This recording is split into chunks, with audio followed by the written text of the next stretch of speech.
আমি তো প্রতিষ্ঠানের ওনার, আমি তো ভালো বললে হবে না, তাই না? শুনতে হবে স্টুডেন্টদের কাছ থেকে। হ্যালো আইএল স্টুডেন্টস, আসসালামু আলাইকুম রহমতুল্লাহ। গেস হোয়াট, আজকের এই ইভিনিংটা আমাদের জন্য স্পেশাল, কারণ আমার হাতে আছে অনেকগুলো মিষ্টি। আর মিষ্টি নিয়ে আসছে সায়ামরা, বিকজ ওরা সবাই এখানে আমাদেরকে, যাদেরকে দেখতে পাচ্ছেন, সবাই তাদের কাঙ্ক্ষিত স্কোর পেয়েছে। এবং আলহামদুলিল্লাহ আমরা লাস্ট মান্থেই, শুধুমাত্র গত মাসের রেজাল্ট থেকেই প্রায় 20 জনের মতো আইএলটিএস পিটি স্টুডেন্ট তাদের কাঙ্ক্ষিত স্কোর সিকিউর করেছে। আমাদের স্কোর, এই স্কোরগুলোর মধ্যে 7.5, 7 এবং 8ও আছে, 6.5 তো আছেই। তো সব মিলে আমরা উই আর ভেরি হ্যাপি। তো আমরা আজকে আসলে সরাসরি স্টুডেন্টদের কাছ থেকে শুনবো, কারণ আমি তো প্রতিষ্ঠানের ওনার, আমি তো ভালো বললে হবে না, তাই না? শুনতে হবে স্টুডেন্টদের কাছ। শ্রাবণী, তোমার স্কোরটা কত? 6.5। তুমি বলবা লিসেনিং এ কোন বিষয়টা কাজে লেগেছে, আমাদের কোন পরামর্শ বা কোন গাইডেন্সটা কাজে দিয়েছে? লিসেনিং এর ক্ষেত্রে আমার মক টেস্টে যে এগুলো ছিল সেটা সব থেকে বেশি হেল্প করছে, প্লাস আমার ক্লাসের স্যারের যে গাইডেন্সগুলো ছিল ওগুলো ফলো করে অ্যান্ড রেগুলার প্র্যাকটিসের মাধ্যমে অনেকটাই ভালো স্কোর আমি পেয়েছি। So I think practice is the key for listening. Leon, you tell me, writing এর ক্ষেত্রে আইএলটিএস তোমাকে কিভাবে সাপোর্ট করেছে?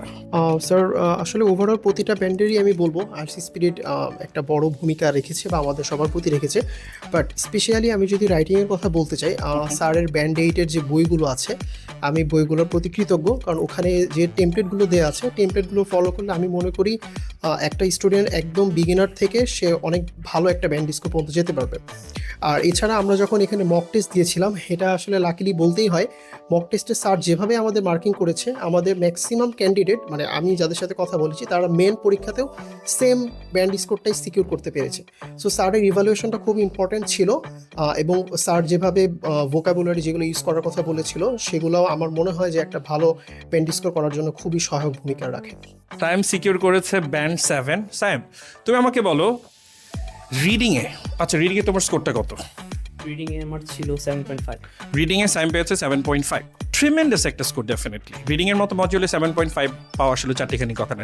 রিডিংয়ে তুমি যে 7.5 পেয়েছো, কোন জিনিসটা কাজে লেগেছে, যে আমরা পড়িয়েছি, কোন বিষয়টা কাজে লেগেছে? ফার্স্ট অফ অল যদি বলতে চাই, আমার আইএলটিএস এর সম্পর্কে ফার্স্টে একটু ধারণাও ছিল না। আমি জাস্ট জানতাম আইএলটিএস একটা ইন্টারন্যাশনাল এক্সাম।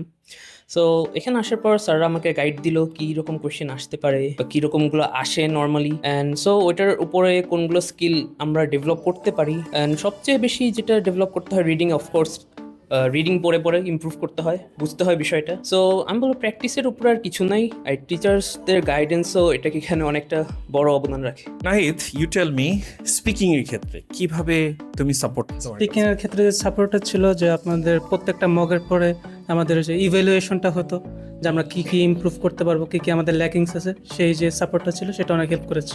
তোমরা তোমাদের জীবনে সফল হও, প্রতিটা অ্যাসপেক্টে সফল হও, এটাই হলো আমাদের জন্য সবচেয়ে বড় achievement. Thank you so much.